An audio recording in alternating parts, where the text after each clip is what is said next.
अगर आप enrolled agent बनना चाहते हैं और जानना चाहते हैं कि एनरोल्ड एजेंट बन के इंडिया में कोई फ़ायदा है कि नहीं, तो आप बिल्कुल एकदम सही वीडियो पे आए हैं। इस वीडियो में हम लोग बहुत सारे टॉपिक्स के ऊपर में बात करने वाले हैं, जिसमें से जो टॉपिक्स ये है कि एनरोल्ड एजेंट क्या है, एनरोल्ड एजेंट का कोर्स करके आपको क्या फ़ायदा होने वाला है, यूएस टैक्सेशन में एनरोल्ड एजेंट का क्या रोल रहता है, फिर इसका पासिंग मार्क्स क्या है, पासिंग क्राइटेरिया क्या है, एग्ज़ाम स्ट्रक्चर क्या है, एग्ज़ाम पैटर्न क्या है, एग्ज़ाम कंप्लीशन रूल क्या है, सैलरी क्या है, इसमें एग्ज़ाम कॉस्ट क्या है, ये सारी चीज़ हम लोग डिस्कस करेंगे।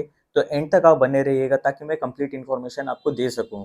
तो अब बात करते हैं कि एनरोल्ड एजेंट है क्या। तो एनरोल्ड एजेंट एक इंटरनेशनल टैक्सेशन सर्टिफिकेट है, जो कि यूएसए की आईआरएस डिपार्टमेंट द्वारा दी जाती है।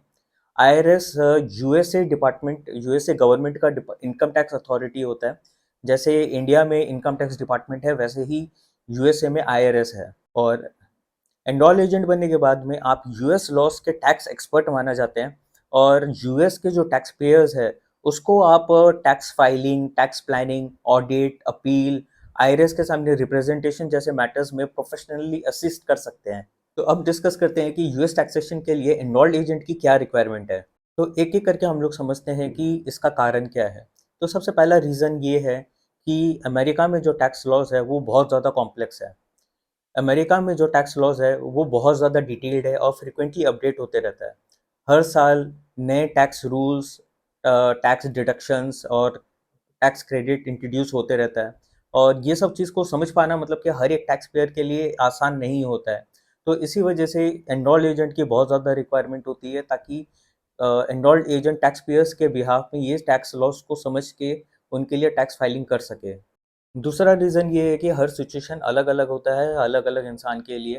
तो किसी का बिज़नेस इनकम होता है, तो किसी का सैलरी इनकम होता है। कोई इन्वेस्टमेंट करके रखा हुआ होता है, तो किसी का रेंटल इनकम होता है। तो हर टैक्स रूल्स और है ना टैक्स डिडक्शंस अलग-अलग होती है, अलग-अलग सिचुएशंस में। तो ये सब सिचुएशन के लिए एक्सपर्ट गाइडेंस चाहिए होती है, एंड वो जो एक्सपर्ट गाइडेंस है, वो हमें मिलती है एनरोल्ड एजेंट से। तीसरा रीज़न है मैक्सिमम टैक्स सेविंग। एक एनरोल्ड एजेंट लीगल डिडक्शंस और टैक्स क्रेडिट्स को आइडेंटिफाई करके टैक्स पेयर का जो टैक्स बर्डन है उसको कम कर सकता है। अब मान लीजिए कि जो टैक्स पेयर है वो खुद से रिटर्न लगाने का कोशिश कर रहा है, एंड उसे आइडिया नहीं है कि क्या उसके पास में डिडक्शंस है और क्या लीगल टैक्स क्रेडिट उसके पास में अवेलेबल है, एंड वो रिटर्न फाइल करने का कोशिश कर रहा है, और इस चक्कर में क्या होता है कि वो बहुत ज़्यादा टैक्स पे कर सकता है।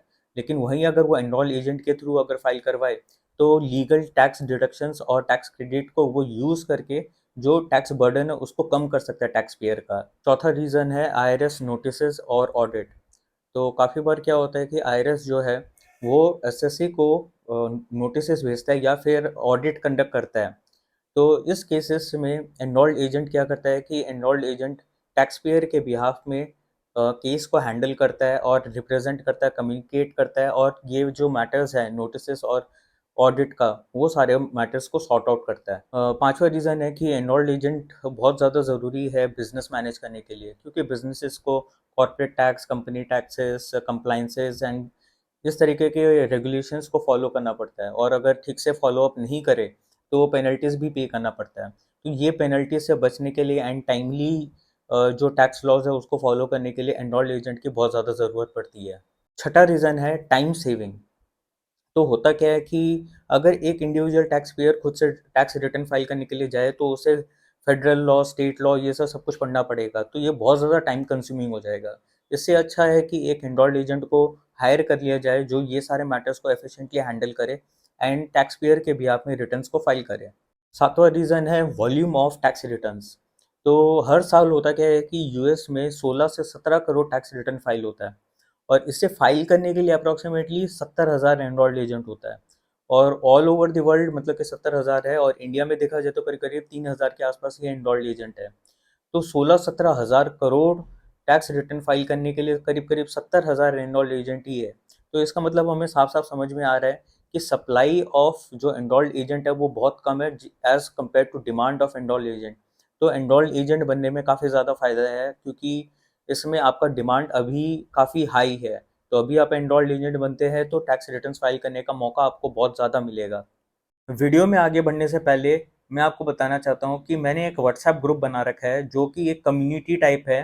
तो अगर आपको कोई भी इन्फॉर्मेशन चाहिए हो या फिर अपने जैसे और भी एस्पिरेंट्स के साथ में कनेक्ट होना हो या कोच की रिक्वायरमेंट हो आपको, तो कोचिंग की डिटेल्स भी उस व्हाट्सएप ग्रुप में दे दी जाएगी। तो आप जल्दी से वो व्हाट्सएप ग्रुप को ज्वाइन कर लीजिए, लिंक मैंने डिस्क्रिप्शन में दे दिया है, आप वहाँ से जाके आप ज्वाइन कर सकते हैं व्हाट्सएप ग्रुप को। और अब बात करते हैं एनरोल्ड एजेंट की कोर्स ओवरव्यू और एलिजिबिलिटी क्राइटेरिया के बारे में। तो ये जो एग्ज़ाम है इसे स्पेशल एनरोलमेंट एग्जामिनेशन कहा जाता है। एंड इसका सबसे बड़ा अच्छा चीज़ ये है कि इसका एलिजिबिलिटी क्राइटेरिया बहुत ज़्यादा लीनियंट है। मतलब कि ना ग्रेजुएशन का रिक्वायरमेंट है इसमें, ना कोई एज लिमिट है इसमें, ना कोई वर्क एक्सपीरियंस की रिक्वायरमेंट है आपको, और ना ही आपको यूएस सिटीजनशिप की रिक्वायरमेंट है। तो अगर आप यूएस टैक्सेशन में आप काम करना चाहते हैं तो एनरोल्ड एजेंट एक बहुत अच्छा सर्टिफिकेशन है।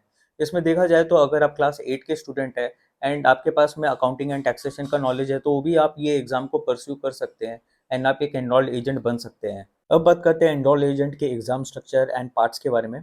तो एनरोल्ड एजेंट बनने के लिए आपको एक एग्ज़ाम क्लियर करना पड़ता है जिसका नाम है स्पेशल एनरोलमेंट एग्जामिनेशन। और ये एग्ज़ाम आपका आईआरएस यूएसए के लिए कंडक्ट किया जाता है ऑथराइज्ड टेस्ट सेंटर पर। एंड ये कंप्यूटर बेस्ड मोड एग्जामिनेशन होता है। एनरोल्ड एजेंट के एग्ज़ाम में 3 पार्ट होते हैं। पहला पार्ट जो है वो इंडिविजुअल के लिए होता है। इसमें आपको इंडिविजुअल यूएस सिटीज़न के जो टैक्सेशन है उससे रिलेटेड आपको जानकारी दी जाएगी, जैसे कि gross income, tax deduction, filing status, capital gain etcetera. और अगर आप इनकम टैक्स रिटर्न्स में US citizen, US individual citizen का अगर आप टैक्स फॉर्म बनाना चाहते हैं, तो ये जो पार्ट है ये सबसे ज़्यादा इम्पॉर्टेंट है। सेकंड पार्ट है बिजनेसेस। ये जो पार्ट है ये बिजनेस टैक्सेशन से रिलेटेड मैटर्स को डील करना सिखाता है। इसमें ये सारी चीज़ सिखाया जाता है, जैसे कि sole proprietorship, LLC, corporations, partnership taxation, business trust, business tax return, business deductions. तो ये सेक्शन में आपको बिजनेस मैटर से रिलेटेड क्लाइंट को डील करना सिखाया जाता है। थर्ड पार्ट है रिप्रेजेंटेशन प्रैक्टिसेस एंड प्रोसीजर। इस पार्ट में आईआरएस के रूल्स एंड प्रोफेशनल रिस्पॉन्सिबिलिटीज पढ़ाई जाती है। इसमें ये सब चीज़ सिखाया जाता है, जैसे कि अपील्स हो गया, कलेक्शंस हो गया, सर्कुलर 230 हो गया, कैसे आईआरएस के सामने रिप्रेजेंटेशन करना होता है वो हो गया। तो अगर आपको सीखना है कि कैसे प्रोफेशनली अपने टैक्स पेयर के बिहाफ में आईआरएस के सामने कैसे रिप्रेजेंट किया जाता है, तो वो इस पार्ट में आपको सीखने को मिलेगा। अब एनरोल एजेंट के एग्ज़ाम पैटर्न के बारे में हम लोग बात कर लेते हैं। तो हर पार्ट में एमसीक्यूज़ होती है, इसमें एमसीक्यूज़ बेस्ड क्वेश्चंस आते हैं सारे के सारे, और 100 एमसीक्यूज़ होती है। नेगेटिव मार्किंग इसमें बिल्कुल भी नहीं है। ड्यूरेशन रहता है 3.5 आवर्स पर पार्ट। और इसके अलावा ये जो एग्ज़ाम है वो इंग्लिश में होता है, कंप्यूटर बेस्ड एग्ज़ाम है, और ये थ्रू आउट द ईयर नहीं चलता है ये एग्ज़ाम। इसका एक एग्ज़ाम विंडो होता है जो कि है फर्स्ट वीक ऑफ मई से लेके लास्ट वीक ऑफ फरवरी तक। यूजुअली यही रहता है, लेकिन हो सकता है कि ये विंडो थोड़ा बहुत आगे पीछे भी हो सकता है, लेकिन यूजुअली यही रहता है। एंड पासिंग क्राइटेरिया के बारे में अगर हम बात करें तो इसमें जो स्कोरिंग रहता है वो 40 से लेके 130 तक रहता है। और अगर आपको पास करना होता है तो आपको मिनिमम 105 मार्क्स लाना पड़ेगा। मतलब देखा जाए तो आपको 80% स्कोर करना पड़ेगा। तो ये जो एग्ज़ाम है देखा जाए तो वो इतना ईजी नहीं है, थोड़ा टफ एग्ज़ाम है। तो आपको अच्छा से प्रिपरेशन करना पड़ेगा, तब जाके ही ये एग्ज़ाम क्लियर हो पाएगा। अब एग्ज़ाम कंप्लीशन रूल के बारे में हम लोग बात कर लेते हैं। इसमें एक चीज़ है कि ऐसा नहीं है कि आपको पहले पार्ट 1 क्लियर करना पड़ेगा।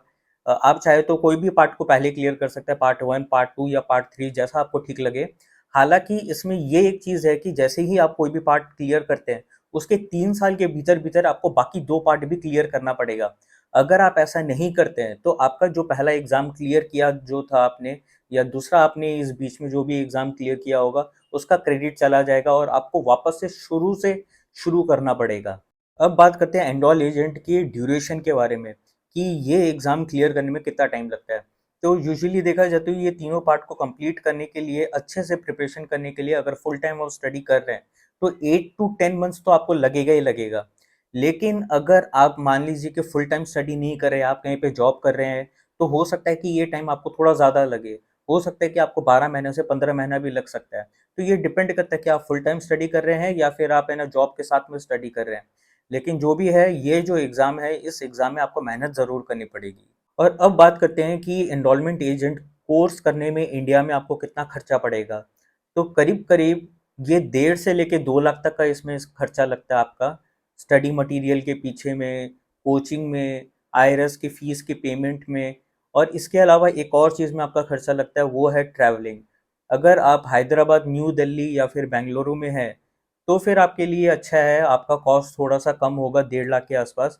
लेकिन अगर आपको ट्रैवलिंग करना पड़ेगा, मान लीजिए कि एग्ज़ाम सेंटर से आपका जो घर है वो बहुत दूर है, तो आपको अपने एग्ज़ाम सेंटर तक ट्रैवल करना पड़ेगा और उसके लिए आपको एडिशनल पे करना पड़ेगा। क्योंकि इंडिया में सिर्फ़ 3 ही एग्ज़ाम सेंटर्स हैं, जो कि है हैदराबाद, बेंगलुरु और न्यू दिल्ली। और अब बात करते हैं कि एनरोल्ड एजेंट करने के बाद में आप कितना कमाई कर सकते हैं, इनकम कितना कर सकते हैं। तो ये 2 तरीका से हो सकता है, या तो आप चाहे तो सैलरी में जा सकते हैं या फिर आप फ्रीलांसिंग कर सकते हैं। अगर आप सैलरी में जाते हैं तो एंट्री लेवल पे आपका जो इनकम होगा वो 5 टू 6 लाख पर एनम रहता है। मतलब कि आप मान लीजिए कि पार्ट 1 एंड पार्ट 2 कंप्लीट कर लिए, पार्ट 3 आपका बाकी है, तो भी आप फ्रेशर में कंसिडर होते हैं। एंड इसके अलावा मान लीजिए कि अगर आपका 5 से 6 साल का एक्सपीरियंस है, तो आप 15 लाख पर एनम भी कमा सकते हैं। और बाकी तो डिपेंड करता है कि आप कितना अच्छा परफॉर्म कर रहे हैं अपने जॉब में। अगर आप खराब परफॉर्म कर रहे हैं तो थोड़ा कम सैलरी हो सकता है, आपका परफॉर्मेंस बहुत अच्छा है तो आपका सैलरी ज़्यादा भी हो सकता है। इसके अलावा आप खुद को महारती नहीं समझ सकते हैं सिर्फ एग्ज़ाम क्लियर करने के बेसिस पे, आपको प्रैक्टिकल नॉलेज भी लेना पड़ेगा। और अगर मैं फ्रीलांसिंग का बात करूँ, तो फ्रीलांसिंग के थ्रू भी आप कमाई कर सकते हैं। हालाँकि अगर आपको नॉलेज नहीं है, तो आप बहुत ज़्यादा स्ट्रगल करेंगे एंड हो सकता है कि आप महीना का सिर्फ महीना 5 से 10,000 रुपया महीना कमा पाओ। लेकिन अगर आप सही तरीक़ा से अगर डिजिटल नॉलेज को इम्प्लीमेंट करें, तो आप ज़्यादा पैसा भी कमा सकते हैं। थोड़ा बहुत आइडिया मैं आपको दे सकता हूँ, चाहो तो आप चाहे तो आप है ना इसमें Google ads and Facebook ads run कर सकते हैं। एड्स रन करना थोड़ा-सा कॉस्टली हो सकता है, लेकिन इससे रिज़ल्ट ज़रूर मिलता है। तो आपको उससे उसके थ्रू क्लाइंट्स आपको मिल सकता है। इसके अलावा आप चाहे तो यूएस बेस्ड यूट्यूब चैनल बना सकते हैं, उसमें आप इन्फॉर्मेशन दे सकते हैं। इन्फॉर्मेशन देके आप उसमें अपना कॉन्टैक्ट इन्फॉर्मेशन भी दे सकते हैं, जिसके थ्रू क्लाइंट्स आपको अप्रोच करेंगे। इसके अलावा आप चाहे तो बहुत सारे फ्रीलांसिंग ऐप्स होते हैं, उसमें आप खुद को रजिस्टर कर सकते हैं। उसमें रजिस्टर करके आप जो क्लाइंट्स हैं उसको अप्रोच कर सकते हैं। ऐप्स जैसे कि फाइवर हो गया, अपवर्क हो गया, तो आप उसके थ्रू क्लाइंट्स को अप्रोच कर सकते हैं। तो ये 2 तरीका है, सैलरी और फ्रीलांसिंग, जिसके थ्रू आप इनकम कर सकते हैं। आई होप आपको ये वीडियो अच्छा लगा हो। अगर वीडियो अच्छा लगा तो एक लाइक ज़रूर कर दीजिएगा। एंड इसके अलावा कोई भी आपका क्वेश्चन है तो आप क्वेश्चन को कमेंट बॉक्स में ज़रूर से पूछ लीजिएगा।